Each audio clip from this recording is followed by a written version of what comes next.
Okay, so magandang umaga, magandang tanghali, magandang hapon, magandang gabi sa inyo pong lahat. It's me again, Angel Whisper 11, ang inyo pong lingkod na magbibigay po sa inyo ng mensahe mula po kay God sa Ascended Masters, Spirit Guides, Holy Spirit, Ascended Masters, Holy Spirit, Universe, Angels, Archangels, Ancestors, Elementals, and Spirit Guides.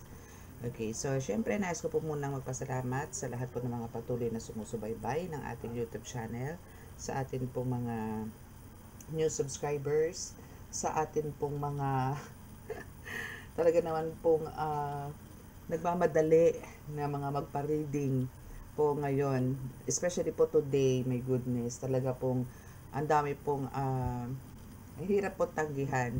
Kasi po talagang yung iba po is sunod-sunod po. Halos ngayon lang po ako nakahinga, which is 2, ano oras na ngayon? 2:29 a.m. dahil po sunod-sunod po ang reading ko.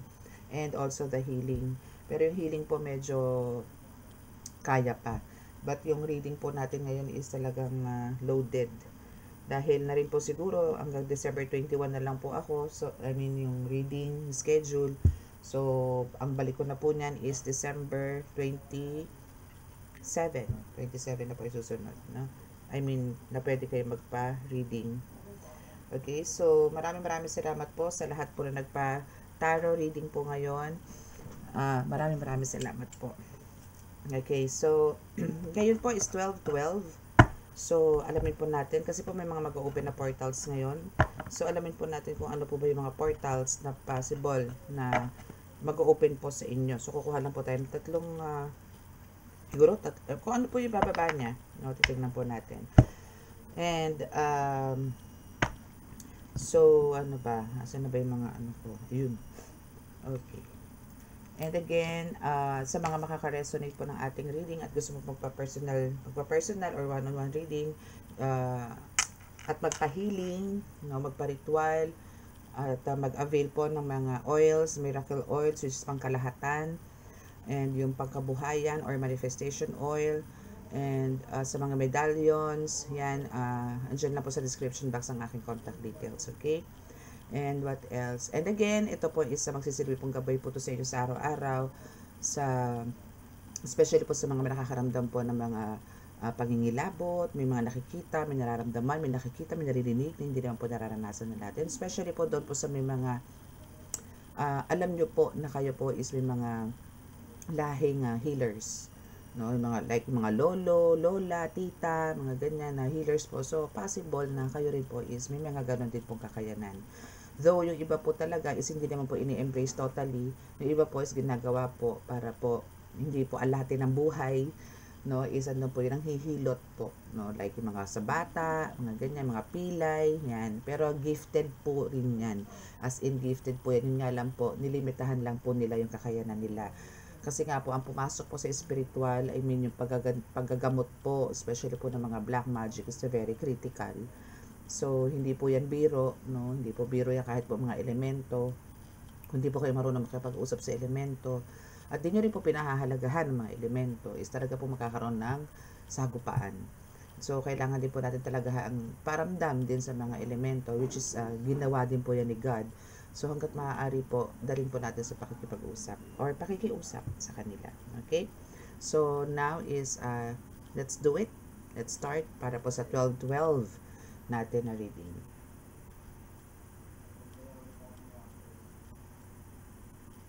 Mahal na Diyos sa masalangit, mahal na Jesucristo, mahal na Birhing Maria, mahal na Santo Niño, pakibasbasan po ng napakalalakas sa kapangyarihan, banal na dugo, banal na ngal, banal na espiritu, mga cards na ito, para po makapagbigay ng mensahe sa akin po mga tagapanood, at bigyan niyo po kami ng kaligtasan, at ilayo po sa mga kapahamakan, disgrasya sa kuna, at ano po klase ng karamdaman at tukso, at bigyan po ng kagalingan lahat po na may karamdaman. Naway may pamahagi niyo po sa akin ngayong araw na ito, ang patungkol po sa 12:12 na portals na pwede pong magbukas para po sa aming lahat, lalong-lalo na po sa aming tagapanood. At may bigay po sa kanila ang mensahe na mumula po sa inyo. Maraming salamat po. Amen.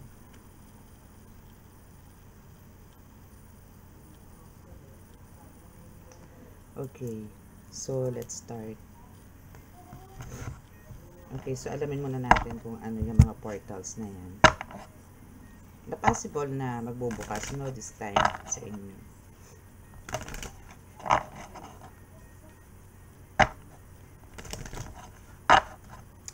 Okay, so let's start.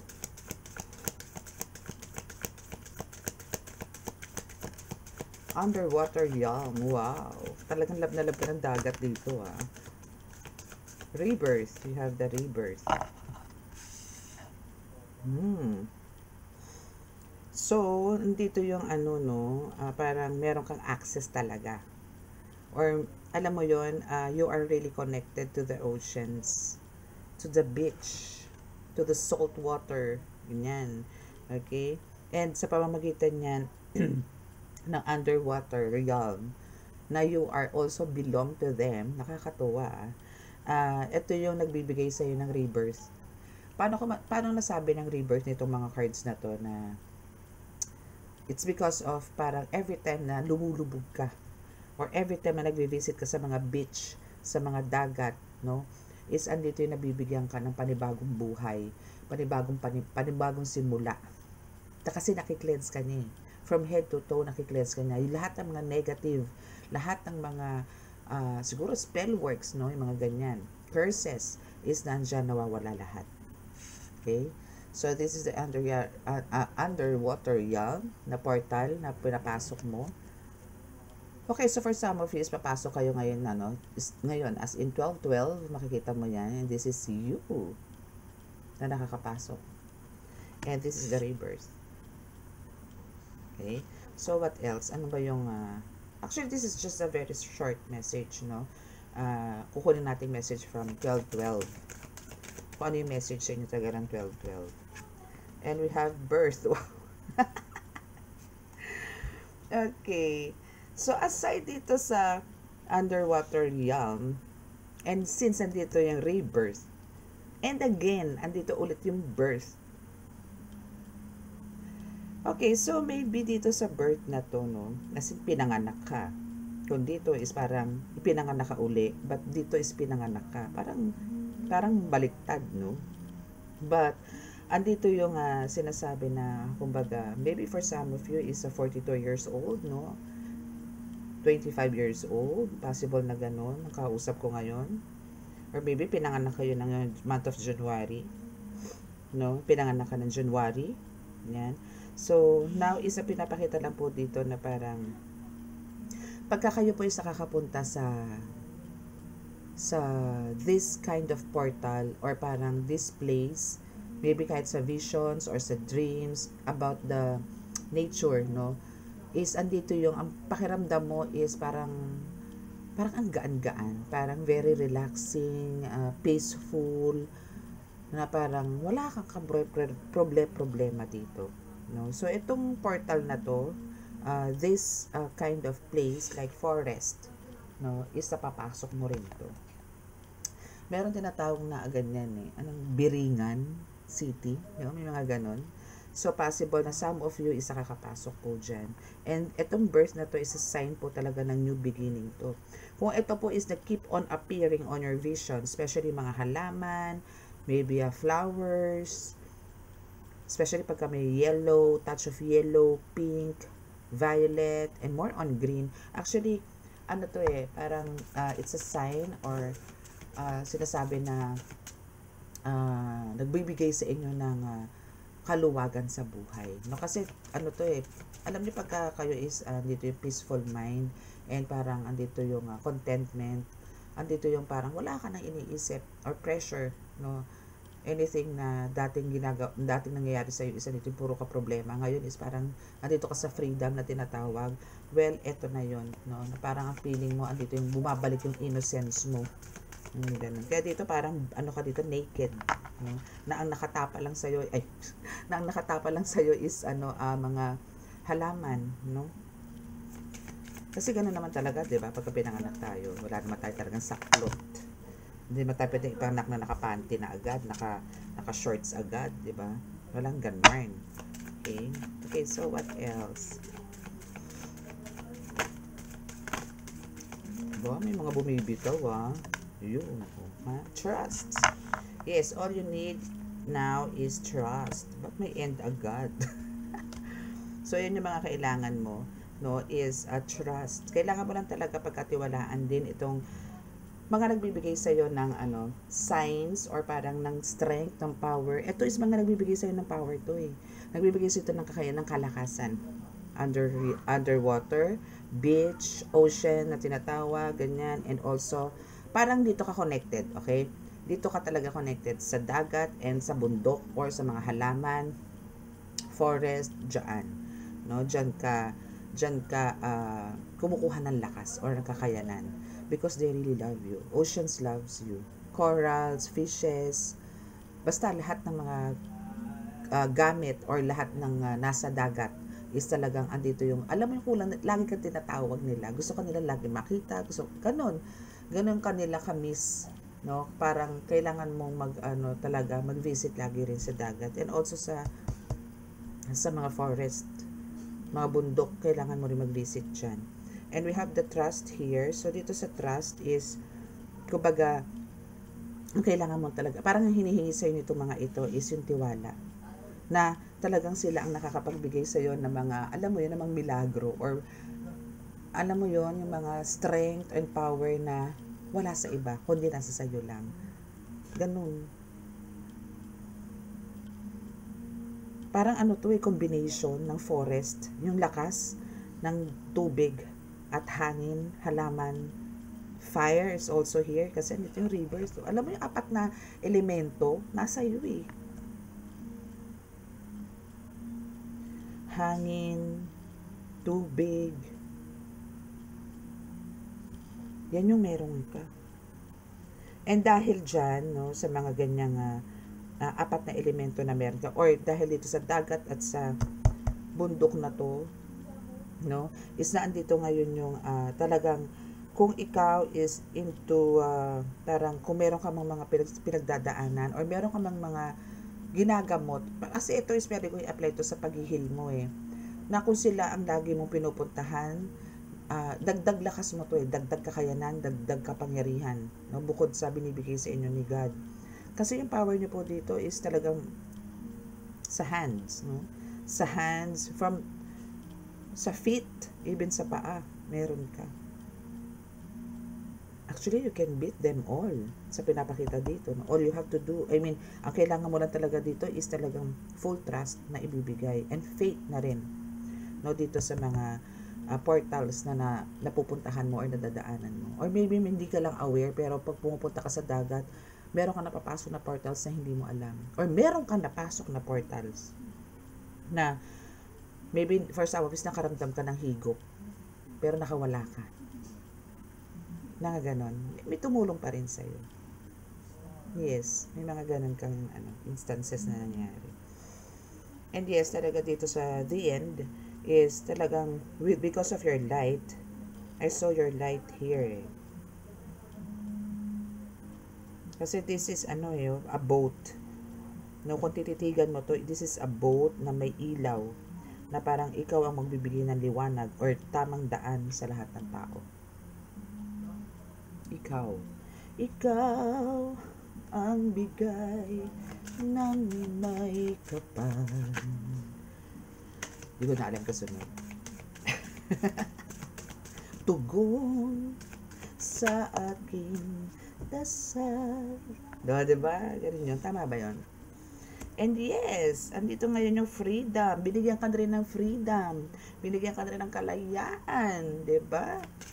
Diba? Ang ganda. Ang ganda nung actually, if nakakita naman kayo dito ng parang, kung merong yellow bell, meron din namang white. Parang bihira to eh. So, dito is, once na nakakita po kayo niyan, even sa mga visions niyo, dreams niyo, is andito yung, this is a sign na kayo is malapit na or andito yung hudyat na talaga nakawala na kayo sa mga sumpa, kula, malas, ganun. Okay? And we also have the new world. This is new world. Kumbaga, napasok mo na yung talagang bagong mundo mo. Ayos, yung mundo mo ngayon is kakaiba na eh. Hindi ka na yung katulad ng dati na siguro iba na yung talagang iniikutan mo ngayon. Mas matino ka na ngayon. Mas okay ka na ngayon. Hindi ka tulad dati na tipo talagang kasumpa-sumpa ang buhay mo. Ganun. But now, is hindi. Okay na siya. Diba? So, always be thankful to God. Kasi, kumbaga, andito na yung wish fulfillment mo na talaga matagal mo na rin inaasam. Na magkaroon ng tamang direksyon ng iyong life. And yes, because of this transformation, and for what I saw here is parang this is kind of a crystal na maybe azurite. Yan. No? Parang ganun. Alam niyo, gusto ko to eh. Even Leklay, gusto ko yan. And we have the voice. Wow, may magkakapag-travel sa inyo. At alam niyo kung saan siya tumapat? Again, sa beach. Sa underwater. Again, kasi talaga you are connected here. Kasi yung transformation na makukuha mo talaga, makukuha mo more on sa tubig. More on sa dagat. Nakakaroon ka ng lakas. Parang, yun nga, nabibigyan ka ng rebirth. Dito, sa dagat. But pagka nandito ka na sa forest, parang ang dating naman sa nito is parang binibigyan ka niya ng kapayapaan, innocence na pag-iisip, malumanay, kalmado. Yun yung mga sinasabi sa akin ng spirit. Okay? So better to visit sometimes, no, sa mga bundok-bundok ba. Wow, see? You are so magical. You can do magics. Even mirror magic. You can do this.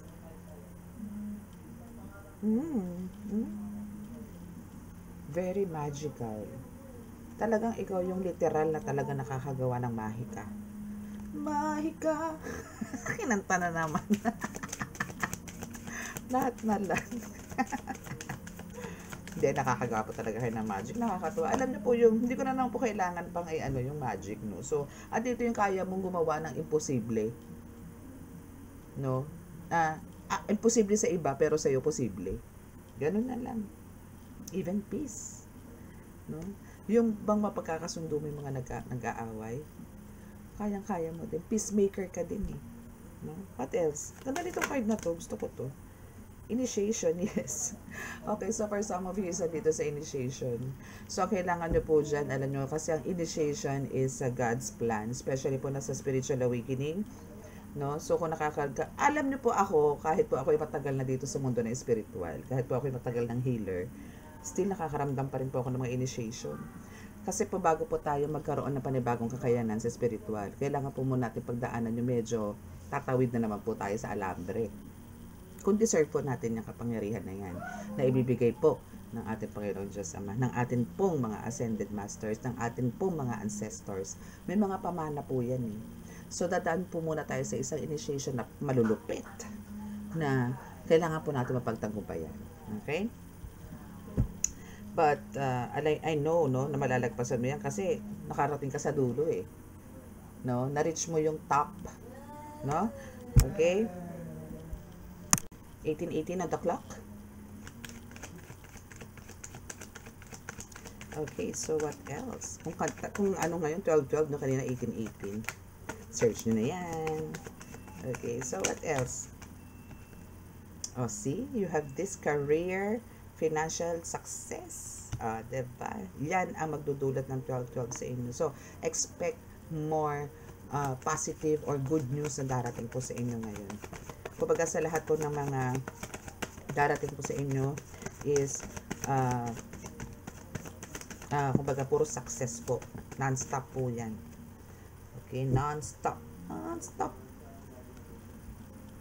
Non-stop in the name of love. Yes. So there's a God's perfect time, no? But for some of you, parang may childhood trauma na pinagdadaanan, ano? Or maybe may mga traumas kayo ng mga nakaraan. But, nakaraan na po yun eh. So, alisin nyo na po yun. And, again, someone, no? Someone or somebody wants to stop talaga yung pagiging spiritual healer mo. Kasi ngayon, itong taong to, no, is, kasi why, no? We have this spiritual healer, and itong pagiging spiritual healer mo, is gusto nilang mapatigil, no? Why? Gusto nilang magkaroon ka ng, alam mo yung, bakit gusto nilang matigil to? Ang dami eh. Kasi andito yung access denied, which is at first, no? Bakit andito yung access denied? Kasi nawawala na po siya ng connection sa inyo. Spiritually, wala na. Dati po nakakahigop, ay nakakasagap siya ng mga info sa'yo. Dati nakakapunta pa yung mga gabay-gabay nito sa paligid-paligid mo. Ngayon hindi eh. Napapaso na po sila. Napapaso na po sila. So wala na po itong info na nakukuha sa'yo. Kahit kanino. So ito is bulag, pipi at bingi na. No? And nga lang, dahil access denied, diba? So, andito yung gusto niya magpursige na makita ka, makausap ka, or what. I don't know, maybe meron siyang talagang reason, pero God is the one na nag-decide na talagang i-cut the cords na yun sa inyo. Na talaga magkaroon na nitong access denied na to, or totally no connections dito sa taong to, na gusto kang pigilan sa pagiging spiritual healer or a divine healer, no? Kasi kumbaga, ikaw ang napili eh. Diba? You are the chosen one, you are the earth angel, so wala pong pwede makapagtigil niyan sa inyo, kundi si God lang din po. Siya lang din po ang babawi niyan sa inyo, wala na pong iba. Okay?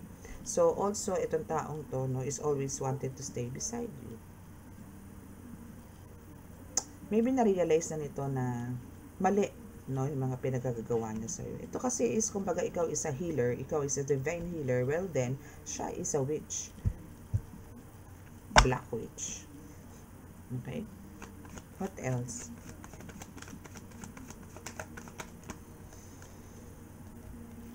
Okay. So, somebody wants to take care of you also. So, kayo na po mag-adjust kung meron po kayong person, meron may naniligaw sa inyo, may umaamo sa inyo, ganyan, ano. So, eto yan. Actually, etong let me take care of you is from your guides, no, na wants to take care of you. No, kasi nga you're a divine healer, a spiritual healer, na kumbaga, hindi rin sila titigil, no, na alagaan ka, na protektahan ka. And you are powerful, stronger than you think. Talagang napakalakas mo. Maybe for some of you, talaga nandito na sa high rank. The highest rank. For some of you, ha?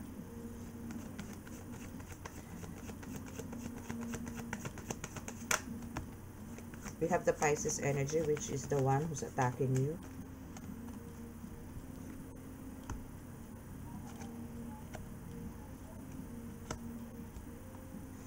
And still, you need to embrace these gifts, or kung ano man po yung mission na meron kayo ngayon, still kailangan nyo po itong i-embrace. And for some of you na nandito po sa spiritual awakening, and still andito yung confusions kung tatanggapin o hindi yung mission na binigay sa inyo, or yung task na binigay sa inyo ni God, Spirit says kailangan nyo po siyang i-embrace. Okay? Kasi you are the one, no? Kumbaga andito yung bibihira po yung mga napipili po talaga. And also, itong Pisces energy na to is always following you, watching you from social media. And this is a sibling. So, ito is kapatid mo. Okay? For some of you na may Pisces energy, ito po is kapatid mo. This is a confirmation na siya yung umaatake sa inyo. And, on the way, blessing. So, wait for it patiently kasi you are the one.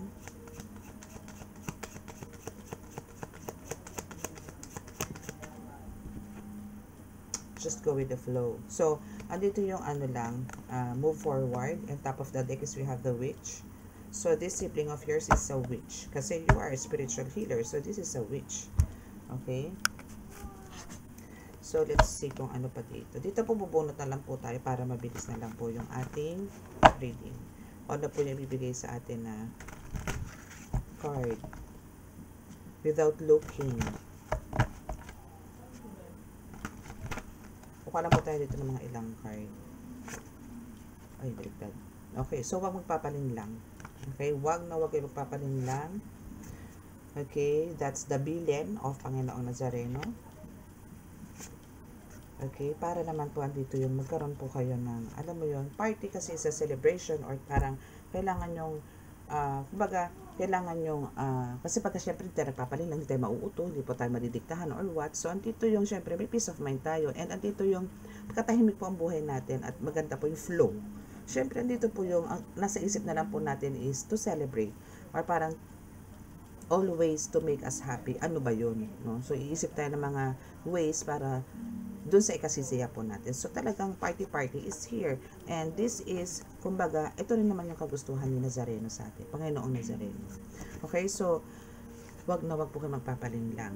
Okay? And I know naman na hindi kasi you are a spiritual healer or divine healer. So, itong witch na gumagawa sa'yo, which is your sibling in the Pisces energy, is hindi po magtatagumpay yan.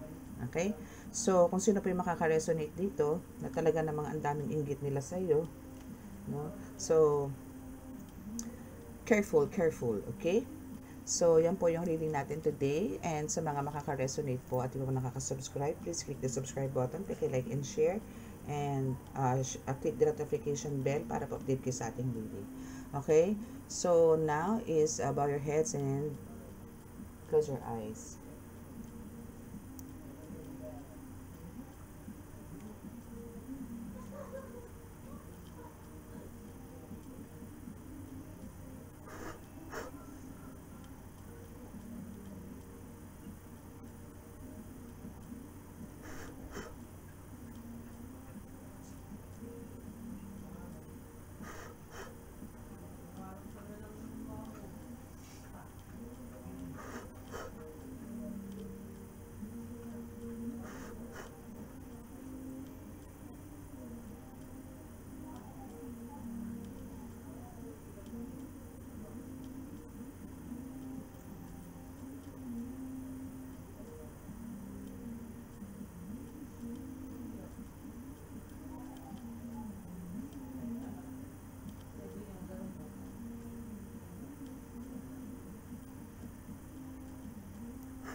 Okay, so maraming salamat po. God bless us all and love, peace and hope.